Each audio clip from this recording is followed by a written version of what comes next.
your next truck and your next one. Dodger baseball is in full swing beginning Monday at 5 with the first televised game of the regular season. We'll bring you all of the live action here on KTTV, Los Angeles. The weekend news is next. Another plane comes dangerously close to crashing into a Southland neighborhood. Gangs leave their deadly mark in 2 brutal killings, but the county may turn its back on a possible solution to the problem. We'll report. There's a turf war brewing out at the beach, and have you ever heard of cowpunk? We'll show you what it's all about. Coming up next, so stay with us. This is the weekend news for Sunday, April 5th, 1987. Hello, everybody. I'm Marsha Brandwin. There were dropped jaws, raised eyebrows, and crossed fingers tonight as a very lucky pilot made a 4th landing on a busy Compton street. Had this landing been attempted during midweek rush hour traffic, the story would probably have a much different ending. But at 5 o'clock on Sunday afternoon, the westbound lanes of Alondra Boulevard were relatively clear. When pilot Hector Aguilar's small plane lost power, he just wanted to land as quickly as possible. And land he did right next to a church. He walked away without a scratch, though, although his rented plane did not fare as well. And now it's up to the investigators to figure out exactly what happened. Well, lives are shattered as Southland gang violence once again takes its toll. Police are still trying to put together the pieces of a shooting on East Adams Boulevard. Gunfire erupted at a party there, and when the shooting stopped, 1 man was dead, at least 5 people injured, some seriously. And then in Hollywood, police are searching for 3 suspected gang members believed responsible for the murder of a 19-year-old. George Ubilis was with a group of friends at a nightclub when an argument between rival gangs broke out. Knives apparently flashed. Ubilis was stabbed in the neck. He was rushed to a nearby hospital, but doctors say he never had a chance. Of course, gang warfare once ruled over an East LA neighborhood, but the streets have been remarkably calm of late. The reason is that young people there are being offered life-saving alternatives to gang membership. Well, the turnaround has been dramatic, but Tony Valdez tells us now that county budget cuts are threatening to shatter the peace. There's no way to measure the tears that have been shed or the blood spilled over rivalries between gangs, but the body count tells the story well enough. A decade ago, there were 22 gang murders in the unincorporated area of East Los Angeles. Premature death was a fact of life. But last year, the death toll was just 4. Credit goes to a coalition of groups and a variety of projects. One of them made keeping the peace a matter of honor. And we've put together 5 gangs here in the East LA area to agree to enjoy more peaceful and enjoy a holiday season. Again, basing it on their palabra, their word, that they would give their word for their neighborhood, that, you know what, we would lay down our firearms and keep it cool and stay in our areas. No one died during the truce. Throughout the rest of the year, community-based organizations worked from the inside out, in some cases giving youngsters the chance to meet people from vastly different backgrounds. And sometimes they come back and they say, you know, those young people are talking about college and future, and we're over here just barely surviving. And they begin to ask questions. The idea is to teach barrio kids that they do have choices. Because they go in there at first and with a real mean, heavy expression, and by the time they get out of there, they're smiling, they're giggling, just acting their own age, and there's a tremendous change that comes about. And the benefits of that change are reinforced by emphasizing competition in sports and education, instead of killing over grievances so old that no one remembers how or when they began. All this is backed by the knowledge that if they break the law or violate probation, they're going to jail. But parts of this life-saving effort may get the death sentence soon when the county tries to trim its budget. But don't the Board of Supervisors realize that if your group goes, it may mean more people will die? I'm sure that they do realize this, and they have been staunch supporters of the program in the past, and God willing, and a couple of bucks coming our way, we'll continue to operate. In this case, a couple of bucks is $2.3 million. Small change in a budget expected to total $7.5 billion bucks. In East Los Angeles, Tony Valdez, Channel 11 News. It is a grim task. Divers tonight searching a New York State creek for bodies, victims who plunged to their deaths when a bridge collapsed. At least 2 cars and a tractor-trailer fell 80 feet when the span gave way on Interstate 90, 35 miles away from Albany. Rescue efforts have been hampered by swift running water in the creek, swollen by recent rains. So far, divers have not been able to determine how many bodies are trapped in the wreckage. 2 days of heavy rains apparently washed out the bridge's supports. 2 years ago, it underwent extensive repairs, and officials said it was given solid marks for safety at the time. Victims of a disastrous accident often require emergency transfusions, quickly using up emergency blood supplies. Shortages may result, and that situation could be even worse here locally due to a strike by Red Cross nurses and technicians. These picketers are the people who normally draw blood from donors. They took to the streets today after rejecting management's latest proposal. The big question now, will blood reserves be drained by that work stoppage? At the present time, we have a good blood supply of 17,000 units of blood in the system, which is double that which we had at the time of the shortfall at the holidays this past year. We anticipate that we will continue to be able to add to that supply as we draw blood out for the hospitals. Strike issues range from pay hikes to increased staffing, and there is no word when negotiations are going to resume. Marcia? Well, jazz great Buddy Rich was eulogized today as a man who did not fear death, but he did fear life without his drums. About 200 fans and friends of musicians turned out to pay their last respects to Rich, who died last Thursday. Many of the mourners were show business celebrities, among them Milton Berle and Mel Torme. Rich, who never had a music lesson, rose to fame playing with a number of big bands during the 1930s. He was often a guest on The Tonight Show, and today Johnny Carson, in a eulogy, thanked Rich for the memories and the music. And we have much more here as our weekend news continues. Our troubleshooter comes to the rescue of a widow who's being hot-wired out of her home. Lines are drawn for a bizarre battle off Cabrillo Beach, and we will show you why country is kicking and stomping its way into L.A.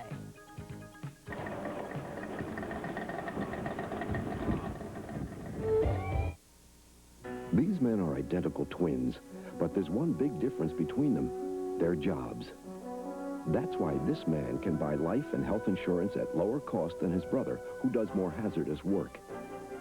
Basing premiums on risk makes it possible to give you the fairest life and health insurance rates possible. It's a principle that works for us all. The lower your risk, the lower your premium. Infusion 23 Pro Vitamin B5 hair treatment and shampoos. The beauty is it works. Get 50% more free in 24-ounce bonus sizes now at Vons, the More Store. Live tonight at 10:30, LA's first complete sports week in review with action-packed highlights from all the major sporting events. Sports Wrap, tonight at 10:30 on KTTV Los Angeles. Something strange is going on in South Central LA. Thieves are preying on apartment dwellers there, but they aren't your average burglars. These thieves are stealing electricity. And it was going to be lights out for a woman who fell victim to one of these energy bandits until she called our troubleshooter, Judd McElvain, for help. Energy theft. It's not done with a gun or a mask, but Irma Watts will tell you the results are the same. Mrs. Watts, who's a widow with 3 children, called the troubleshooter for some help when her electric bill suddenly more than doubled. Like I'm living on a fixed income of $533 a month, SSI. And to pay $276, it's going to kill me. I can't afford to pay it. And now I don't want to be sitting here without no lights because they due off the 31st of this month. Mrs. Watts believes the people in apartment number 2 hired someone to connect her electric meter to their apartment and stole her electricity. I took representatives from the Department of Water and Power with me to look into this alleged theft. And what they would do would take the wire and run it from this side here to this side and energize this side of it for themselves. It appears someone hooked up to Mrs. Watts' power and stole about $270 in electricity over a 4-month period. Now the bad news. Under the law, Mrs. Watts has to pay for the stolen energy. Her electricity was set to be cut off at the end of March. But that's when I asked the DWP for some help for this widow on a fixed income. The DWP responded immediately. And we'll put it on a separate billing coupon so that there will be no shut-off of electricity. In other words, she can go right ahead and keep paying her regular bills and then pay the surplus that accrued on the side. Hey, I thank you for that, because yeah, it'd be hell living without any lights, and I have a baby in the house and everything, you know, I couldn't deal with that. DWP officials say if you think someone's stealing your electricity, call them and they'll check. But you're going to have to pay the bill. Judd McElvain, Channel 11 News. North of the border, President Reagan is done with the ceremonial chores and now will turn to the nuts and bolts of his two-day Canadian summit meeting. The president arrived in Ottawa today and got a cordial greeting from Prime Minister Brian Mulroney. The two leaders will get down to a major issue tomorrow, acid rain. The Canadians want more of a commitment from Washington, aside from the $2.5 billion cleanup pledge over the next 5 years. Another touchy issue the two will deal with, free trade. Both nations face an October deadline for submitting a free trade agreement to Congress. Closer to home, perhaps a summit is what's needed to end a war that is being waged in the waters off of Cabrillo Beach. Channel 11's Larry Atterbury tells us the popular recreational area is being turned into a territorial battleground. Take a group of jet skiers, combine them with windsurfers from the nearby Cabrillo Beach, mix with heavy boat traffic, and you have a combination that could be lethal. This whole area is called Hurricane Gulch because, as you can see, there's plenty of wind. But the water is relatively calm, which makes it excellent both for jet skiing and for windsurfing. The area was fairly open today, but come Easter break or a hot summer day with hundreds of jets and sails, and you could have a nautical sig alert. At the moment, neither side is willing to yield. We're willing to share this beach here so that we're able to stay in close with our beginners and their beginners. And they just, at the point right now, just don't want to share. I think they have to be separated. It's just like an oil and water, to my estimation. The Harbor Department has proposed one plan to push the jet skiers farther out in the bay, but that was rejected as unsafe because it might interfere with larger ships. Both sides blame each other. These are 40-mile-an-hour machines, oftentimes in the hand of 12-year-olds. The biggest problem we have now is with beginner windsurfers, which have a problem with this type of a wind that we have today of being able to function in the wind. No decision yet on what to do. The Harbor Department says it is studying the problem. It could ban both groups. Or maybe there's room for everybody. I think it's a matter of both the jet skiers and the windsurfers policing themselves and being courteous and observing the rules of the road. But for the moment, the territorial fight continues. At Cabrillo Beach, I'm Larry Atterbury, Channel 11 News. Well, when country music comes to L.A., L.A. goes country. New stars and old favorites drew thousands to the L.A. Country Theme Festival today, and Pat Riddle was among them.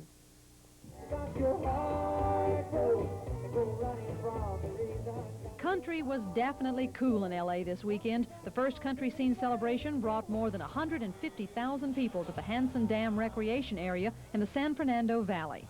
You don't see any surfboards and shorts and fancy sunglasses out here at the country scene today. Oh, no. This is the order of the day. Cowboy hats and cowboy boots. And the fun here was a family affair. The police reported no serious incidents like the violence-marred downtown street scene. This crowd was decidedly country Southern California style, laid back, soaking up the sun. Well, I think the people out here have been so mannerly and everything is run so well and organized, and it's just been a grand time. I flew all the way from Fort Worth just to see this show. It's been ran really great. It's family orientated, and that's one of the best things for it. While the crowd was grinning, the sponsors were picking. The dates, that is, for next year's country scene in L.A. Pat Riddle, Channel 11 News. And we sent the right reporter to that story, didn't we? Coming up as our weekend news continues, Rick Monday will be here with sizzling highlights of the Long Beach Grand Prix and see what Fox Television plans to unveil next. All my men wear pantyhose, but they wear nothing at all. The problem is crime in the schools. The solution is an undercover force called 21 Jump Street. Cops have to be old enough to drive after dark. They look like kids, but they're 4 top cops, and they're going back to school. You have some ID, son?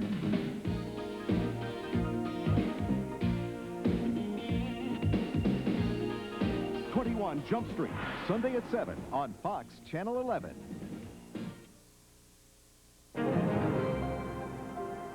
Scottsdale, Arizona. Built from little more than desert sun and desert air. Where city leaders use computers to connect every department of city government. Computers from Unisys. Unisys helps Scottsdale's leaders meet growing demand so efficiently that over the last 6 years, property taxes have actually gone down. Unisys and government, the power of two.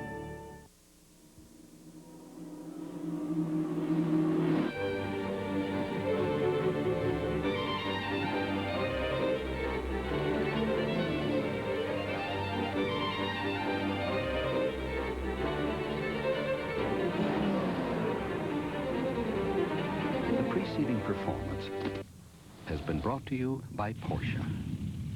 Test drive the 928 S4 at your Southern California Porsche dealer. It's April, and the tax deadline is looming. But at H&R Block, we're never too busy to help you. They're working every day and evening through April 15th, pledged to finding you the biggest refund you're entitled to. This year, get back everything you've got coming. I couldn't have done it without you. Without them, I couldn't have done it. I would have said I couldn't have done it without you. H&R Block, where more Americans find a bigger refund. What can we find for you?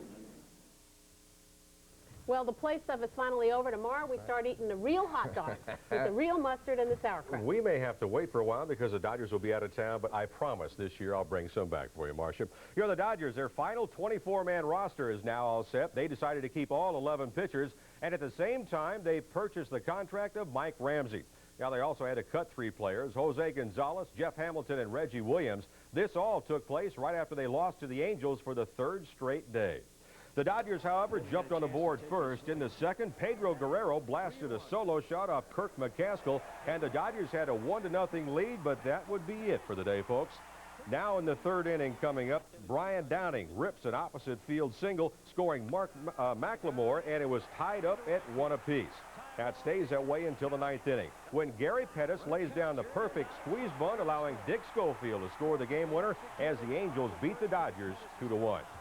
Well, what more can you say about the L.A. Lakers? Well, today in Denver, they won their 3rd straight road game and 60th of the season.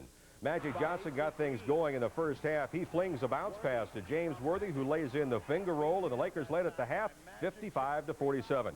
Then more of the Magic in the second half. He takes the feed from Worthy, throws home the slam dunk. Magic with 23 on the night. The Lakers beat Denver 126-118. Once a year, the city of Long Beach closes off the streets for the traditional Long Beach Grand Prix, and today was the day that it all took place.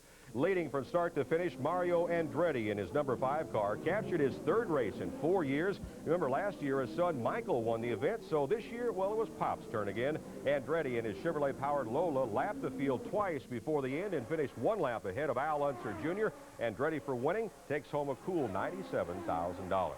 Also out at Rancho Mirage today, Betsy King took the Dinah Shore Invitational, beating Patty Sheehan on the 2nd hole of sudden death play. King will pocket some $80,000, the richest payoff in the LPGA Tour. And Scott Simpson captured the Greater Greensboro Open in North Carolina, beating up on Clarence Rose by 2 strokes in that one. So tomorrow we go officially. Dodger baseball will start for real in Houston. Then on Tuesday night, the Angels will entertain the Seattle Mariners at the Big A. So all the practice is gone. It's for real now. They all count.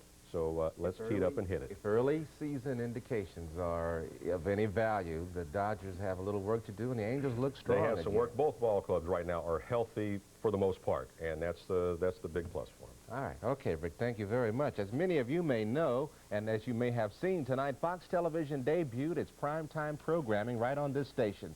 Now, in the weeks ahead, even more shows will be hitting the airwaves, and Channel 11's Mary Ruth Carlton has a look ahead to next week. I'm going to cut you a lesson now, boy. 21 Jump Street. Baby-faced undercover cops infiltrating high school. Knocking down drug deals, intimidating young toughs, rolling through hip nightlife, and getting seduced by the pleasures of those teenage years.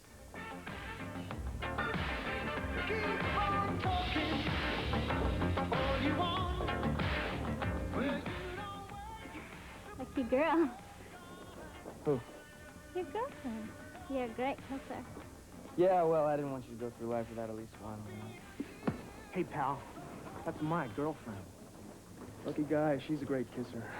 Jump Street stars Johnny Depp, fresh from his role as a sensitive recruit in the award-winning movie Platoon.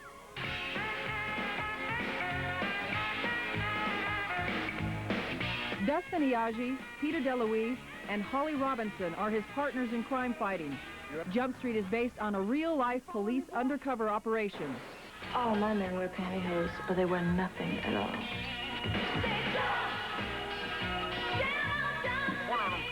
School everybody.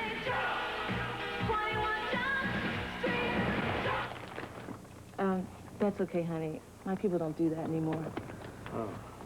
21 Jump Street, action-adventure from the creators of Hunter and the A-Team. It starts next Sunday night as Fox Broadcasting continues its venture into primetime programming. In Los Angeles, Mary Ruth Carlton, Channel 11 News.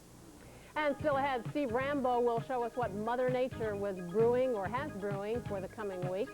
And we'll show you why this lady could change the face of rock and roll.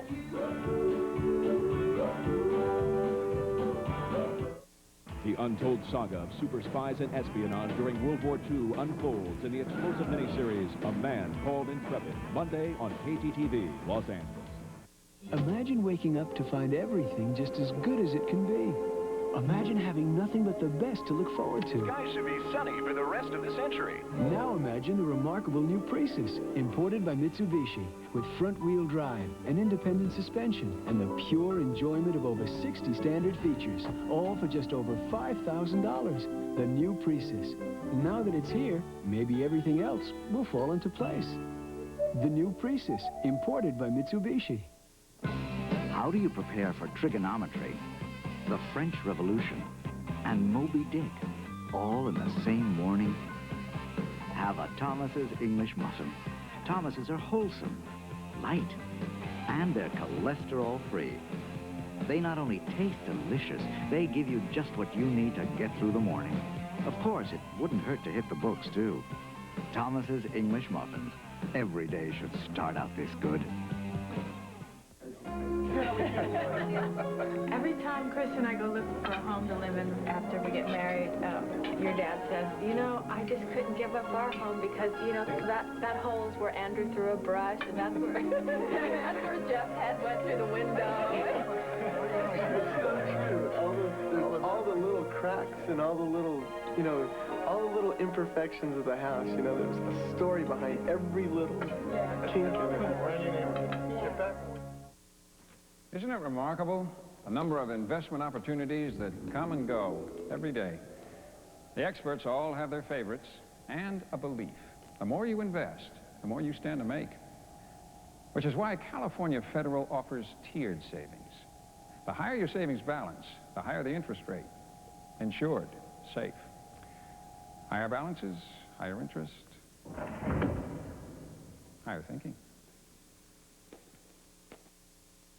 So it's time for the weather, and if I were to guess around here, Yes. with nobody doing any of the air conditioning around here tonight, this feels like summertime on the weekend. It does, like doesn't it? It does. But I was out there earlier this morning, not. and it is not here yet. Was down on the beach. I want to tell you, if you need your T-shirt on, it's not quite summer yet, but it's on the way. We're going to give you some cooler temperatures for the first part of the week. We're going to warm it up for you on Thursday and Friday. Hopefully next weekend will look good. Now, we can't see all the way to next weekend, but we can see through Friday. Looks pretty good. Some clouds on Tuesday. Here are the details for you, starting with outside, back to the Country Music Festival. Look at this. This is like a scene out of the Twilight Zone or something. These folks are walking home.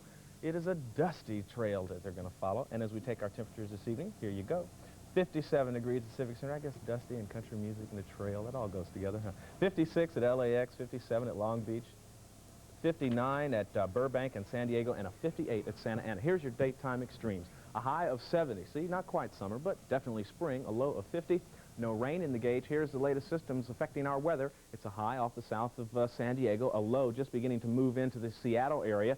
Winds flow from high pressure to low pressure, so we're seeing a little bit of an onshore flow. That means some cooler days and some afternoon haze, but that's about it. We will get a few clouds coming into the picture, too. In the early morning hours, we'll see some low clouds down along the coastal sections. They'll burn off in the afternoon, then it'll give us that sunny, hazy afternoon sky. And then Monday evening, a weak trough line is going to pass on through the state, and that's going to continue the marine influence, and we're going to see more haze come in for late Monday and into Tuesday, so much so that Tuesday we may not be able to burn off those clouds. Here's the latest satellite photo. There's the little high, here's the low, there's a front attached to it. The front's going to fall apart as it moves into the state, and that's why we don't have a front passing through tomorrow, but actually a trough line, just a little bit of a wind shift line, going to bring a little more of this marine haze on shore. Then the high pressure will roll in after the front passes by, and that's what's going to make the mid part of the week pretty good for us. Around the rest of the country, the weather has been relatively mild east or west of the Mississippi River. Some snow showers throughout the Rockies of Colorado and New Mexico into western Texas, the panhandle sections of that state and Oklahoma, and some light rain showers across South Texas. Very light scattered rain up across the northwest, not enough to spoil the day, and flooding that you would not believe across the New England states. All the rain, you saw the bridge washed out in New York, 26 inches of snow in West Virginia last night, and the big chill continues in the south. 25 record lows this morning. As we go to the 5 mini-climates, here's what's in store for us. We've been on a roll, and we're going to continue on a roll with this fair weather. A high of 71 tomorrow, a low of 50. The fair weather streak, as I say, will continue. A low of 46 in the valleys and a high of 71. We'll get some clouds on Tuesday, though, but we'll rebound quickly on Wednesday. Beachy keen weather through the weekend on the beaches. Slow to clear on Tuesday. Fairly windy in the mountains, a high of 50 degrees, and the deserts, high clouds sliding in. The temperature ranges 80 in the southern desert and 70 in the northern desert. There you go. Steve Rambo was unhappy because he couldn't take his T-shirt off at the beach. Did you hear him say that? I didn't say I was unhappy. I said you needed to be more comfortable, that's all. Okay. Okay. And they're causing trouble at the beach. I know you were. So what do you call a combination of punk and country and rock and roll? Some people are calling it cowpunk, but our music reporter Brian Byrne has a profile of a young Canadian performer who prefers to call it torch and twang.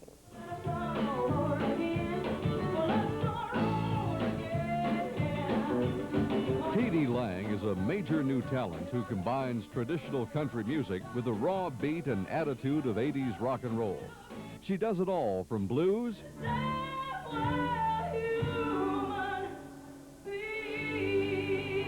ballads, polkas,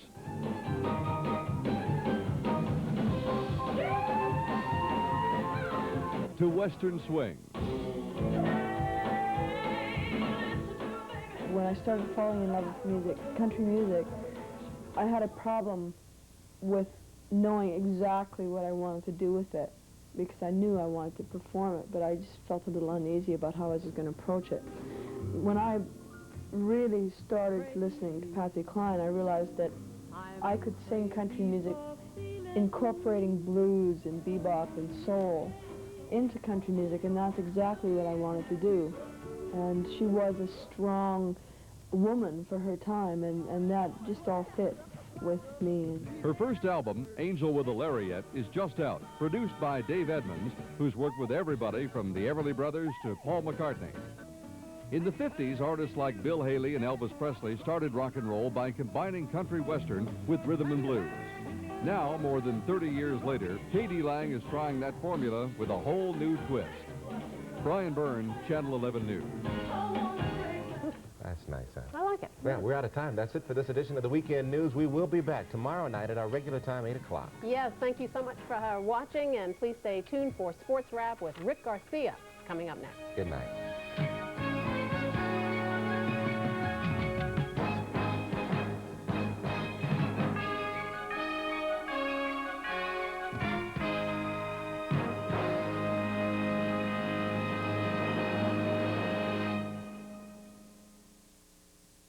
Dodger baseball is in full swing Monday at 5 with the first live televised game of the regular season. It's the Dodgers taking on the Houston Astros, followed by a Fox Channel 11 News special edition. Then, I am Winston Churchill's man, Intrepid. the untold saga of super spies and espionage during World War II unfolds in the explosive miniseries, A Man Called Intrepid, premiering Monday at 9 following Dodger baseball and the news on Fox Channel 11. Oh, your Cadillac is in space 10, Mr. Hall. Oh, thank you. You're welcome. Cadillac? We're in business 6 months and you're renting Cadillacs? Avis, $45 a day. Avis, we got a red hot car, we got a red hot deal. $45 a day, Prince Cadillac's automobile. Avis, we try harder for you. A Cadillac for $45 a day. When you're hot, you're hot. Avis, red hot. This For Kids' Sake infomercial is brought to you by General Electric Kitchen Appliances. Part of taking care of kids is teaching them how to take care of themselves.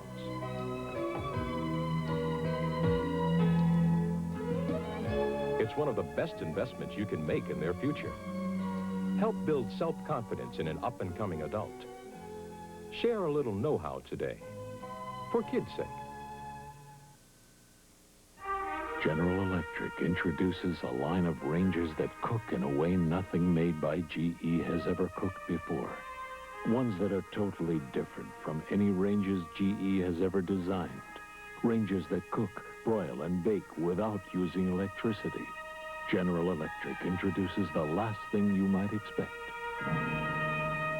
Gas. To see the new GE gas ranges, call 1-800-626-2000. Join me with actor Lou Gossett, junior rock singer Karen Camone, and former White House spokesman Larry Speaks, and he will. Monday at 11 on Channel 11.